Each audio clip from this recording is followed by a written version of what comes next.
NCP কি রাজনৈতিক দল? এখনো নিবন্ধিত না। নিবন্ধিত না, ঘোষণাপত্র নাই, মূলনীতি নাই, গঠনতন্ত্র স্পষ্ট না, প্রতীক নেই। 50-60 হাজার লোক এক জায়গা হয়ে বললাম আমরা একটা রাজনৈতিক দল করেছি এনসিপি।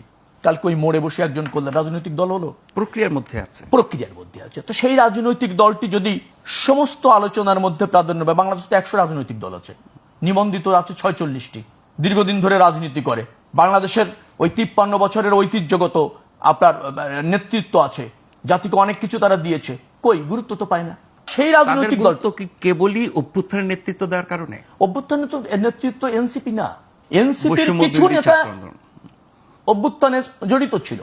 গণ অভ্যুত্থান একদিনই হয়েছে নাকি? রাজনীতিবিদরা শুরু করে, রাজনীতিবিদরা ঝুঁকি নেয়, নিধন হয়, গ্রেপ্তার হয়, জীবন দেয়, জেলে যায়, তাই না? তারপর সেই অত্যাচার নির্যাতন যখন ফ্যাসিবাদীরা রাজনৈতিক দলগুলির উপর করে, মানুষ ফুঁসে ওঠে, সব শ্রেণী পেশার মানুষ একমত হয়, এক হয়, প্রতিবাদ করে, প্রতিরোধ করে, গণ অভ্যুত্থান হয়।